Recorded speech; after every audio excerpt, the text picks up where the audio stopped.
Si aujourd'hui notre vie est détruite, c'est parce qu'il nous manque la connaissance. Je ne peux pas me lever, commencer à te prophétiser sans t'enseigner au préalable. Vous allez constater que nous avons des enseignements et nous avons aussi beaucoup de temps de prière. C'est ce qui nous donne des bons témoignages parmi nous.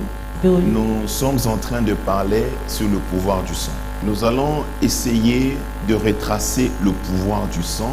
Nous allons élever les équivoques de confusion de certains enseignements que vous avez eu à recevoir, qui constituent aussi une barrière pour votre délivrance. Alors le texte que nous allons lire, c'est le texte de Genèse. Genèse chapitre 4, le 10e verset. Il est écrit, et Dieu dit, qu'as-tu fait? Qu'as-tu fait? Ça c'est Dieu qui pose la question à Caïn. Qu'as-tu fait? Et Caïn était surpris. La voix du sang de ton frère crie de la terre jusqu'à moi. Amen. Amen. Bien-aimé dans le Seigneur, Dieu pose la question à Caïn. Qu'as-tu fait? Parce que la voix du sang de ton frère crie de la terre jusqu'à moi. Pendant que Dieu parlait, Abel était déjà mort. Caïn venait de tuer son frère. Mais écoutez, on nous dit que la voix du sang d'Abel. Abel était mort, mais son sang a continué à parler. Son sang commençait à porter plainte contre son frère. Le sang a un pouvoir. Le premier pouvoir du sang, le sang parle. Le sang qui circule dans ton corps a cette capacité de parler. Ici, le sang a porté plainte contre Caïn de l'acte qu'il a posé. Aujourd'hui, nous avons des problèmes parce que nous portons le sang qui parle. Le sang a la capacité de réclamer. Le sang peut réclamer ton échec. Le sang peut réclamer ta mort. Et le sang peut réclamer ta stérilité. Vous voulez lui donner des enfants, mais elle porte un autre sang. Dans notre lignée, toute personne qui porte ce sang n'a pas droit à la maternité. Vous voulez lui sauver la vie? Dans notre lignée, toute personne qui porte ce sang n'a pas droit à plus de 55 ans. Écoutez, le sang peut te poursuivre. Caïn a été poursuivi par le sang de son frère. La Bible dit que Caïn est devenu errant. Qu'est-ce qui a rendu Caïn errant? Le sang de son frère qui parlait. Le sang qui réclamait la justice. Le sang a le pouvoir de te rendre instable. Je veux maintenant que nous comprenions par quel mécanisme que le sang peut réclamer une personne. Le sang peut condamner une personne. Ou le sang peut détruire la vie d'une personne. C'est par le mécanisme d'alliance. Lorsqu'on parle d'une alliance, on parle d'un accord. Qu'est-ce qui se passe? Dans une alliance, il y a ce qu'on appelle de symbole. Ce qu'on appelle comme symbole dans une alliance, c'est ce qui a été donné pour conclure une alliance. Je donne un exemple. Notre alliance avec Christ, le symbole qui a été donné, c'était son sang. Par ce symbole de son sang, nous sommes entrés dans l'alliance avec Christ. Ton père ou son ancêtre a eu à un certain moment à conclure une alliance. Dans cette alliance, il y a un symbole qui a été déposé. Je venais de passer la cure d'âme avec quelqu'un. La personne me dit, j'avais besoin de cet homme qu'il soit pour moi. On m'avait amené quelque part chez un féticheur. Le féticheur lui a dit, pour que je puisse faire la cérémonie, pour qu'il y ait l'alliance entre toi et les esprits qui doivent t'aider, va apporter les sous-vêtements de cet homme. Et la sœur a amené le sous-vêtement. Et le sous-vêtement, c'est ça le symbole qui devait conclure l'alliance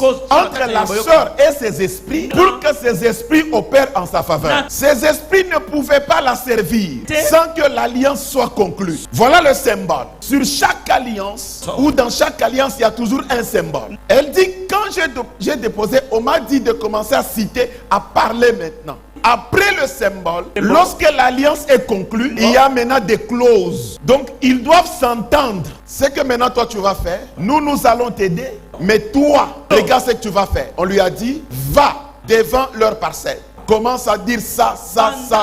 Je lui pose la question. Est-ce que tu as respecté? Elle dit, je n'ai pas respecté. J'ai fait une fois, les restes de fois, je n'ai pas fait. Dans chaque alliance, il y a certaines clauses qui peuvent dire, moi, vous me donnez la promotion, vous donnez la protection de la famille, mais moi, je vous donne le mariage de mes enfants. Ce sont des clauses. Ou soit, vous me donnez la promotion et moi, En revanche, je vous donne ma progéniture. Dans une alliance, il n'y a pas seulement des clauses, il y a maintenant des sanctions. C'est-à-dire au cas où l'une des parties ne va pas respecter, voilà la punition. Il y a des clauses, on dit que bon, il faut commencer à réunir tous vos enfants, qu'on commence à égorger la poule. Mais toi, tu étais rebelle. Toi, tu n'allais pas là-bas.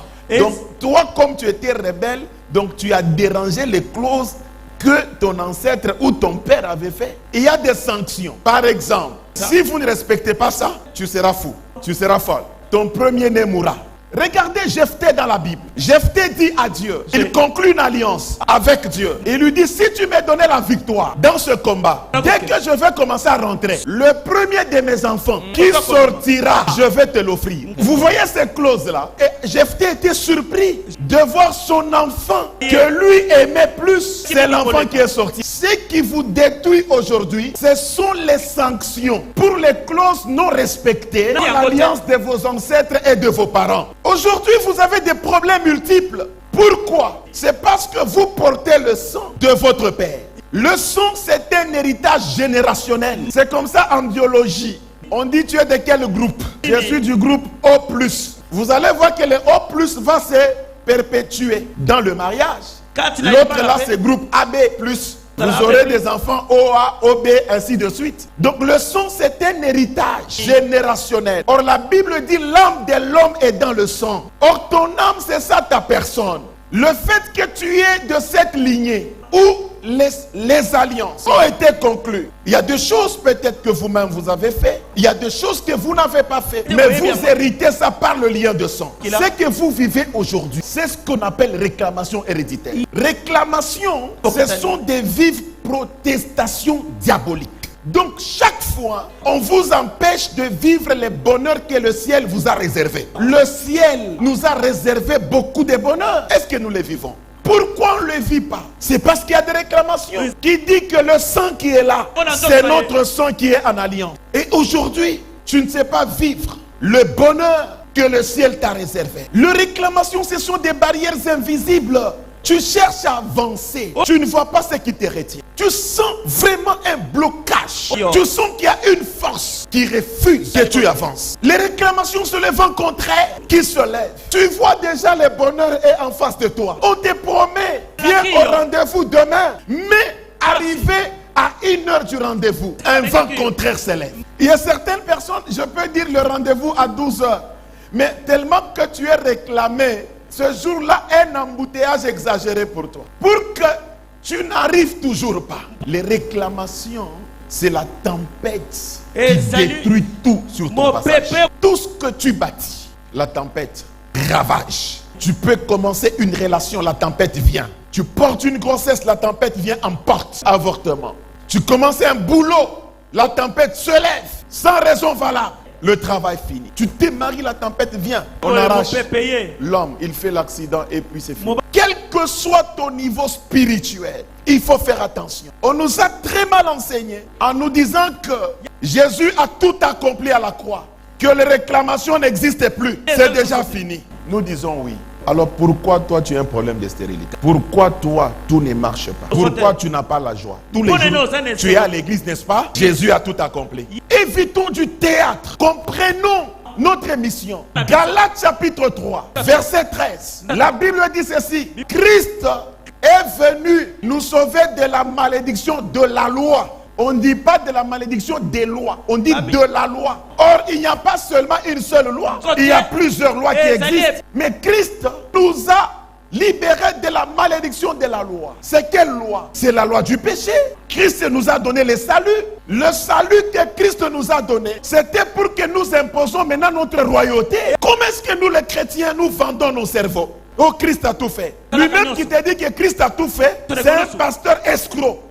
Il n'est pas encore délivré de son escroquerie. Il y a l'escroquerie des liens du sang de son père qui continue à le réclamer. Comparez la réalité de votre vie par rapport à la parole de Dieu. Si Christ nous a libérés de la malédiction du péché, aujourd'hui, nous sommes chrétiens, mais nous portons le sang qui nous réclame. Et Et aujourd'hui, il y a autant de tempêtes qui détruisent tout ce que nous organisons. Il y a des vents contraires qui s'opposent à tout ce que nous voulons. Maintenant, nous devons exercer ce nom de Jésus pour maintenant attaquer ce lien de sang, détruire et tout changer. Ne croisez pas le bras que Jésus a tout fait. Jusqu'à quand on va rester avec des slogans, mais avec une vie pourrie? Même quand vous êtes en Christ, la réclamation ne vous laisse pas. Pierre a fait 3 ans et demi à côté de Jésus, tout en étant à côté de Jésus. Jésus le regarde. Simon Pierre, Satan est en train de te réclamer. Qui que tu sois dans le Seigneur, bien-aimé, si le diable veut te réclamer, il va le faire.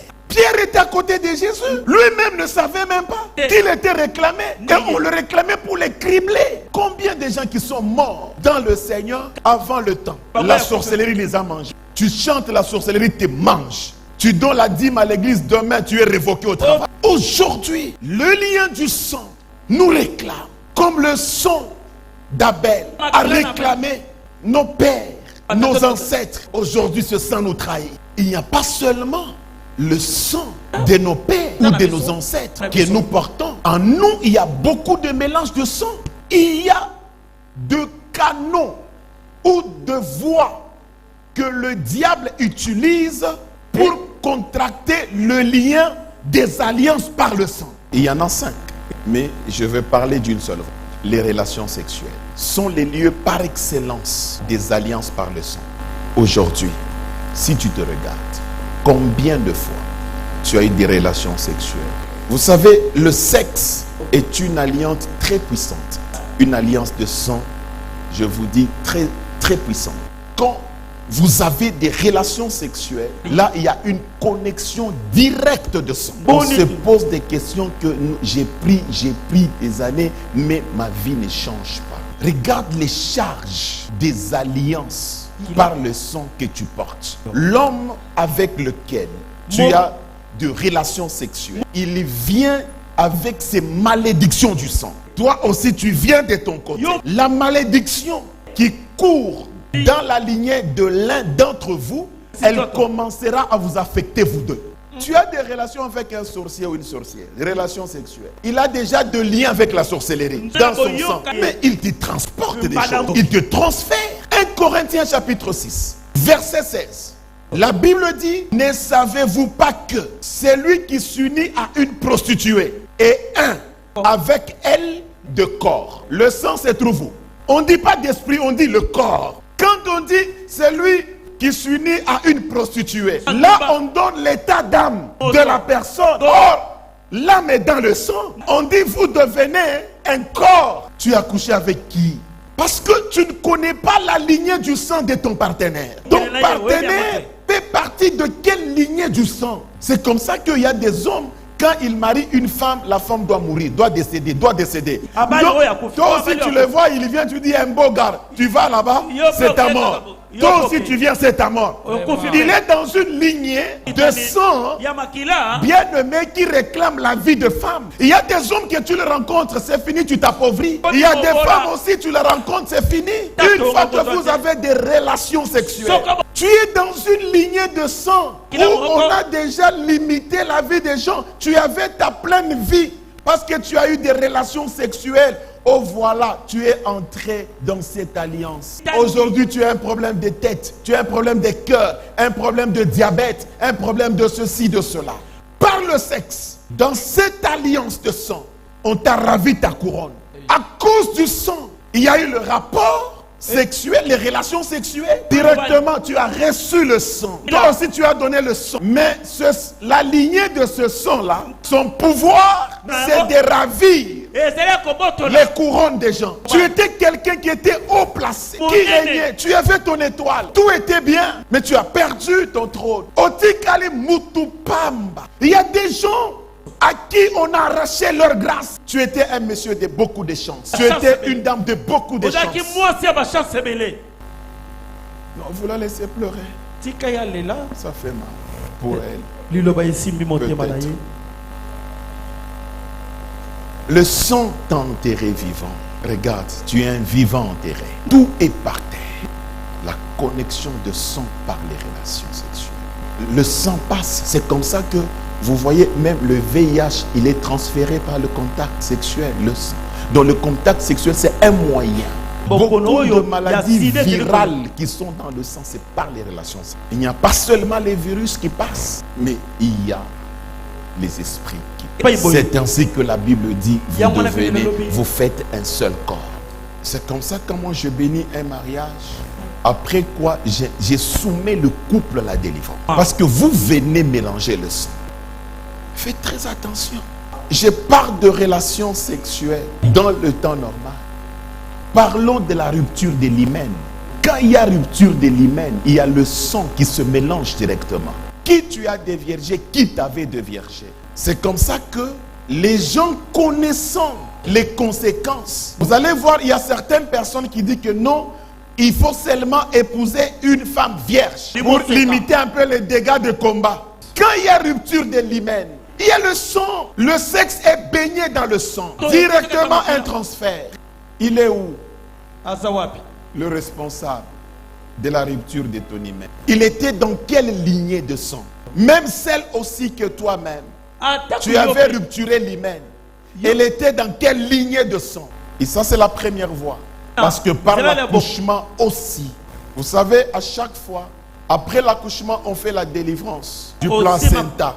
Il y a l'ouverture des gros vaisseaux. Ce qui fait qu'il y a l'hémorragie et le sang. Je veux vous expliquer ce qui se passe. Une autre voie, la circoncision. Je veux vous expliquer. Une autre voie, l'excision. Je veux vous expliquer. Une autre voie, les scarifications. Bien-aimés, la volonté de Dieu que nous puissions nous libérer de ces choses. Si Dieu nous enseigne, longtemps il a entendu nos cris. Il vient nous ouvrir les yeux et l'intelligence spirituelle pour que nous puissions travailler sur notre vie. Quand nous venons à l'église, parce qu'on a besoin de résultats, on a besoin d'un changement. Il y a des comportements que vous avez, que vous n'arrivez pas à changer malgré les prédications, à cause de la lignée du sang qui vous réclame, qui vous impose des comportements que vous ne désirez pas. Affirmatif.